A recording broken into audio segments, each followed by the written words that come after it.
नमस्कार, आप देख रहे हैं स्पेशल स्टोरी। मैं हूं परवीन शेख। देश के कई हिस्सों में एक बार फिर ईडी का जबरदस्त एक्शन हुआ है। दिल्ली से लेकर मुंबई, राजस्थान, केरल, तमिलनाडु, गोवा, महाराष्ट्र तक में ईडी ने ताबड़तोड़ एक्शन लिया, जिससे बेईमानों और घोटालेबाजों की नींद उड़ी हुई है। इसी कड़ी में सहारा ग्रुप पर भी ईडी की गाज गिरी है। वहीं बैंक फ्रॉड को लेकर भी हजारों करोड़ों की जब्ती की गई। ईडी की इस एक्शन से देश में हाहाकार मचा है। वैसे पीएम मोदी 15 अगस्त को लाल किले की प्राचीर से बता चुके हैं कि कैसे पिछले 11 सालों से भ्रष्टाचार को लेकर सरकार लगातार एक्शन ले रही है। देश के गरीबों को लूटने वालों से वसूली का अभियान जारी है। लाल किले से ही अपने भाषण में पीएम मोदी ने भ्रष्टाचार को लेकर जीरो टॉलरेंस का जिक्र किया था। वहीं पश्चिम बंगाल की रैली में भी पीएम मोदी ने एंटी करप्शन बिल का जिक्र करते हुए बता दिया था कि बेईमानों और घोटालेबाजों को अब बख्शा नहीं जाएगा। अब बड़े एक्शन की तैयारी है, यानी सीधा तिहाड़ भेजने की तैयारी कर ली गई है। इसी कड़ी में ईडी और सभी जांच एजेंसियां फुल ऑन एक्शन में हैं। पिछले 2 हफ्तों में ईडी ने एक के बाद एक कई जगहों पर रेड डाली, जहां से हजारों करोड़ों की जब्ती की गई। जांच टीम को करोड़ों का खजाना हाथ लगा है। महंगी गाड़ियां और प्रॉपर्टी को भी जब्त किया गया है, जिससे ईडी का खजाना बढ़ता जा रहा है। अब सहारा ग्रुप पर जो एक्शन हुआ है, उससे भी यहाँ पर ईडी का जो प्लान है वो खुलकर सामने आ रहा है कि किस तरह ईडी देश भर में बेईमानों के खिलाफ शिकंजा कसती जा रही है। सहारा ग्रुप पर ईडी का एक्शन, बेनामी संपत्तियों पर चार्जशीट, लौटाने होंगे 5,000 करोड़। कोलकाता की ईडी ने सहारा ग्रुप के खिलाफ मनी लॉन्ड्रिंग केस में बड़ी कार्रवाई की। ईडी ने 6 सितंबर 2025 को अदालत में चार्जशीट दायर की थी। ये कार्रवाई सहारा ग्रुप से जुड़े 2 लोगों जितेंद्र प्रसाद वर्मा और अनिल अब्राहम की गिरफ्तारी के 60 दिनों के भीतर की गई है। जांच में सामने आया कि सहारा ग्रुप ने जनता से जमा किए पैसों से प्रॉपर्टी खरीदी और बाद में उन्हें गुपचुप तरीके से नगद सौदों में बेच दिया, जिसमें ये दोनों आरोपी अहम भूमिका निभा रहे थे।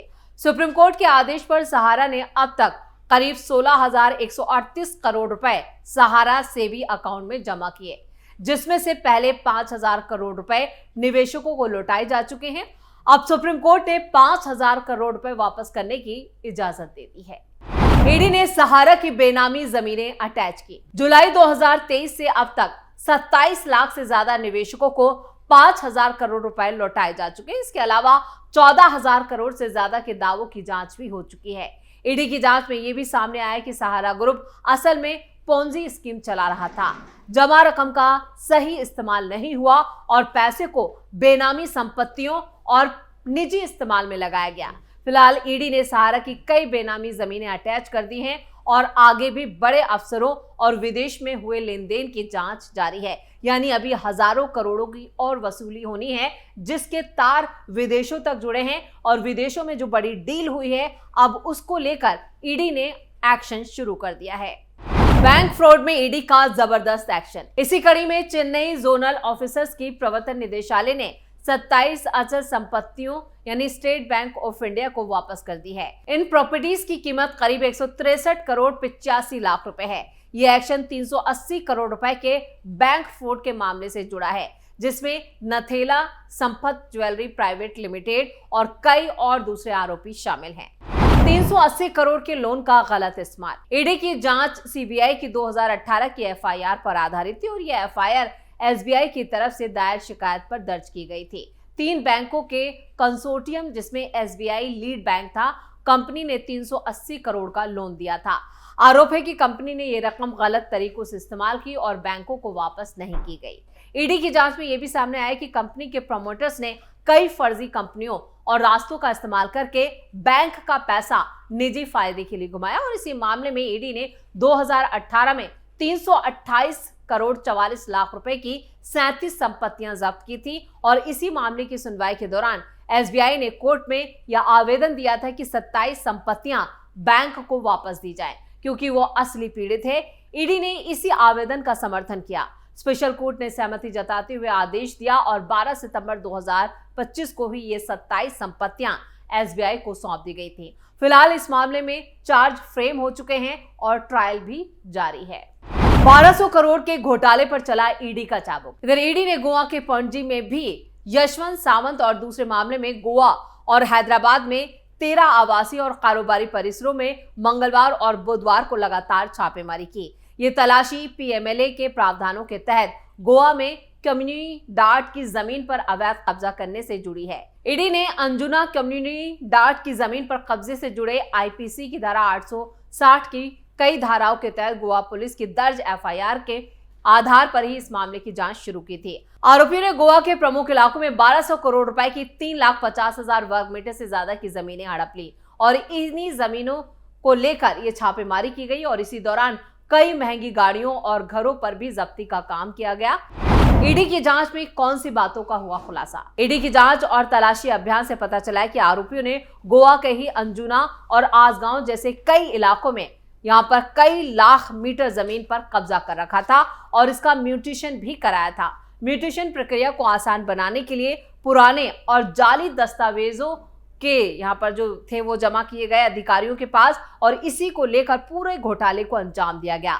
इसके अलावा इन प्रॉपर्टीज का एक हिस्सा कई लोगों को बार बार बेचा गया, जिसमें करोड़ों रुपए की अतिरिक्त आय भी अर्जित हुई।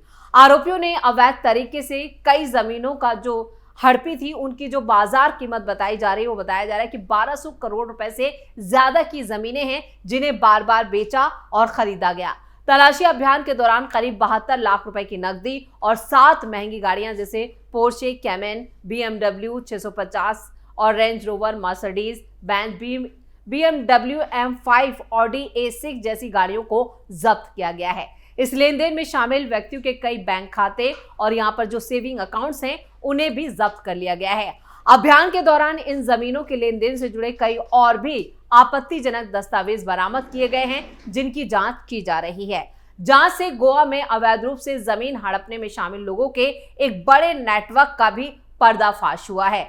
आगे की जांच जारी और पिछले 2 महीनों में ईडी ने कई नामी लोगों के खिलाफ भी एक्शन लिया। पीएम मोदी पहले ही बता चुके हैं कि वो भ्रष्टाचार के खिलाफ बड़ा बिल भी ला रहे हैं, यानी पीएम सीएम बिल को लेकर भी देश में पहले ही विपक्ष जो है इसको लेकर विरोध की आवाजें उठा रहा है और इस बीच इस बिल को लेकर भी पीएम मोदी का एक और बड़ा बयान सामने आया। साथियों, पिछले 11 साल से देश भ्रष्टाचार के खिलाफ निर्णायक लड़ाई लड़ रहा है।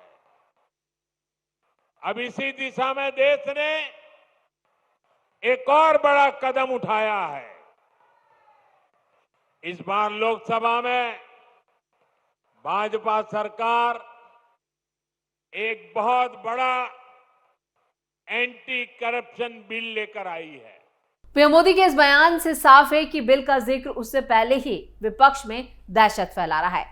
संसद के मॉनसून सत्र में बिल को लेकर विपक्ष ने जमकर हंगामा भी किया था। विपक्ष का कहना है ये बिल साजिश के तहत लाया जा रहा है जिससे विपक्षी दलों की सरकार को कमजोर किया जा सके।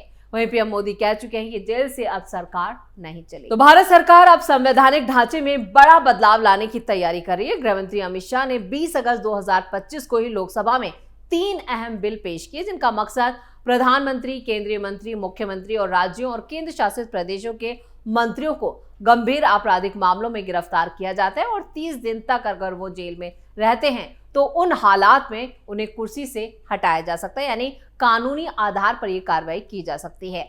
अभी संविधान में ऐसी कोई भी साफ व्यवस्था मौजूद नहीं है और इसी को लेकर यह बिल लाया जा रहा है। विपक्ष इसका विरोध कर रहा है जबकि ये बिल सरकार के भ्रष्टाचार को खत्म करने की नीति से जुड़ा है। एक तरफ जांच एजेंसियां खासतौर से ईडी जिस तरह से देश भर में एक्शन ले रही है भ्रष्टाचार के खिलाफ, उससे साफ है कि आने वाले दिनों में कई नामी गिरामी हस्तियां भी फंसने वाली हैं।